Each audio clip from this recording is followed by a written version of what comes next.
Deep in the forsaken wetlands where the earth itself seems to decay, there exists a place so horrifying that cartographers refuse to map it. The Dead Marsh. A rotting graveyard of nature where creatures so massive and so grotesque roam that entire villages vanish when they pass through. Today, we're counting down 6 nightmare beasts that prove hell isn't below us. It's crawling through the swamps.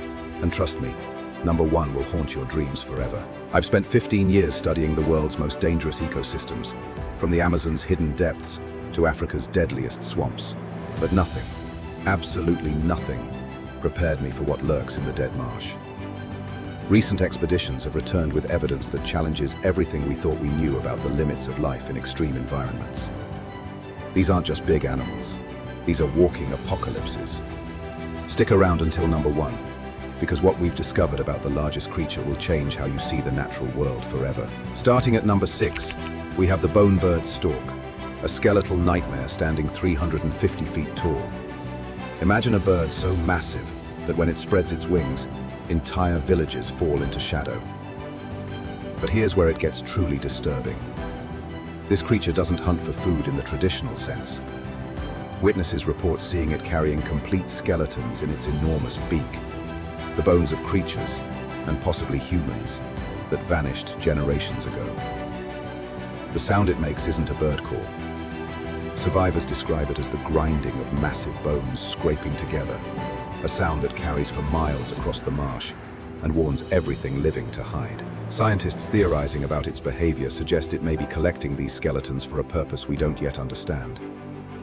Is it building something? Marking territory?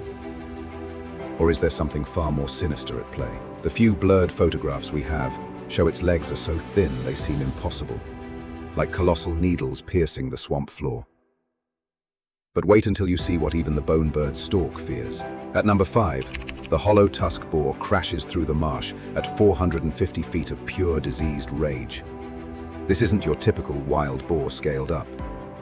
Evolution took a dark turn with this beast. Its tusks, each the size of ancient trees, are completely hollow and constantly oozing with a yellow-green substance that scientists have identified as a concentrated cocktail of diseases long thought extinct. One researcher who got too close described the smell as death itself given physical form. The boar's breath alone has been known to wilt vegetation in a 100-foot radius. But here's the truly terrifying part. The diseases it carries aren't natural. Analysis of samples suggests these pathogens have been mutating inside the creature for possibly thousands of years, creating entirely new strains that have no cure, no treatment, and no natural immunity. When it charges, and it charges often, the ground splits open beneath its weight. Trees explode into splinters, and anything living in its path simply ceases to exist. Villages keep burning fires with specific herbs trying to mask their scent. Because if this boar catches your smell, no walls will protect you. However, one creature makes even this walking plague look small. Coming in at number 4 is the leech mother beast. And I'm warning you now, this one is not for the faint of heart. At 300 feet long, it's not the largest on our list, but it might be the most disturbing. Picture an enormous, slug-like creature, whose entire body is a living ecosystem of parasites. We're talking thousands, possibly millions of leeches, each the size of a grown man, swarming across its rotting flesh in constant motion.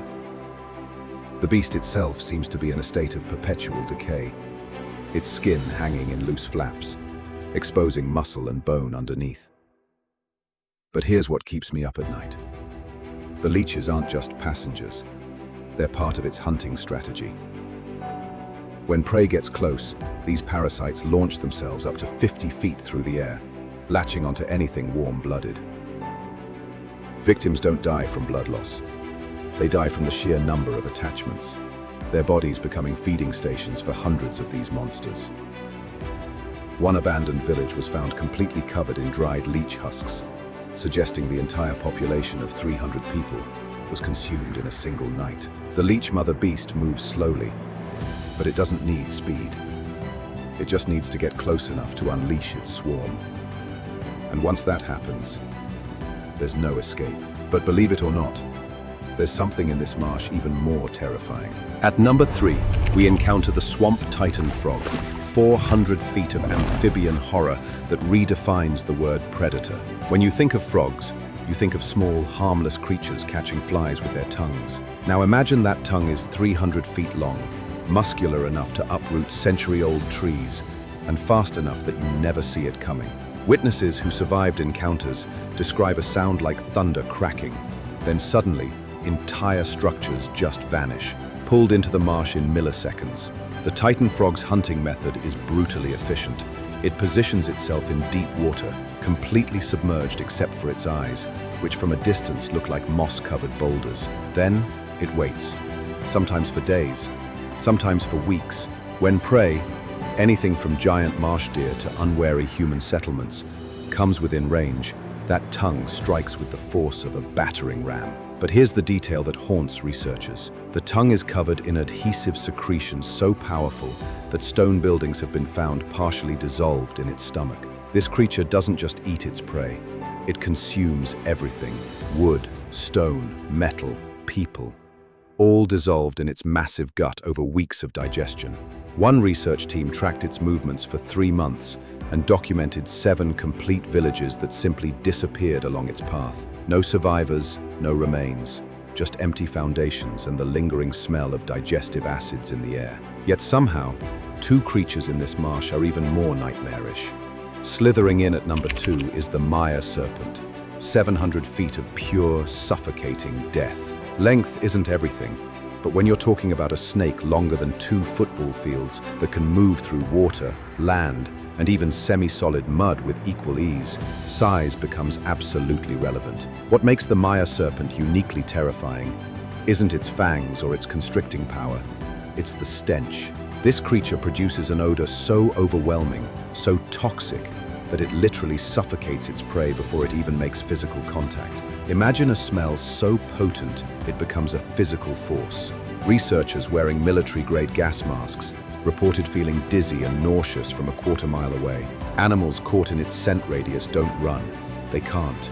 Their lungs seize up, their eyes water so heavily they go blind, and they collapse within seconds. Then, the serpent simply glides over, unhinges its massive jaw, and swallows them whole, while they're still technically alive but completely paralyzed. The truly disturbing discovery came when scientists analyzed the composition of this stench. It contains compounds that shouldn't exist in nature, complex organic molecules that seem designed specifically to target mammalian respiratory systems. Some theorists suggest this creature might have evolved specifically to hunt humans or human-sized prey. Its scales are covered in a perpetual slime that preserves its scent, meaning everywhere it travels becomes a death zone for weeks afterward. Multiple expeditions have been lost simply by following its trail too closely. But as massive and as deadly as the Maya serpent is, it's not the apex predator of the Dead Marsh. The number 1 nightmare, the absolute king of this rotting hellscape, is the rotback crocodile. 500 feet of decaying prehistoric fury that makes every other creature on this list look like a minor inconvenience. Here's what you need to understand. This isn't just a big crocodile.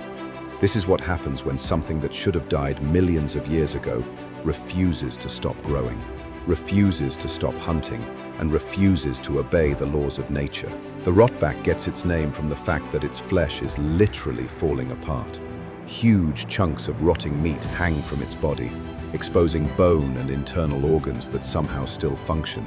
It smells like 1,000 corpses left in the sun. Flies swarm around it in clouds so thick they look like black fog.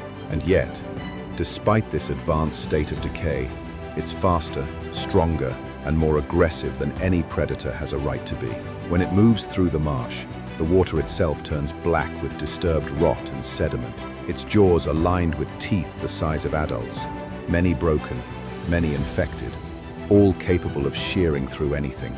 But here's the absolutely horrifying part that recent research has uncovered. The rotback crocodile doesn't just hunt, it alters the environment. Everywhere it goes, vegetation dies. Water becomes toxic. The very land seems to rot in sympathy with the creature. Scientists believe it might be emitting some kind of necrotizing agent through its skin, essentially spreading decay as a form of terraforming. making the marsh more suitable for its continued existence, even as that existence defies biological logic. One research team discovered something that made international headlines. Inside a partially collapsed village, they found journal entries describing how the rotback didn't just attack, it waited. It positioned itself upwind for 3 days, letting its stench and its presence slowly poison the environment, weakening the villagers, killing their crops, before it finally moved in for what witnesses called less of an attack and more of a harvest.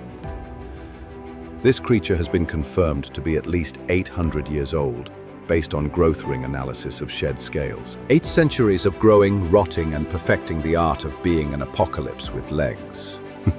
And the most chilling part? Satellite imagery suggests there might be more than one. Drop a comment telling me which dead marsh creature you'd least want to encounter. And remember, some places on Earth aren't meant to be explored. They're meant to be feared. Stay curious, stay safe, and I'll see you in the next one.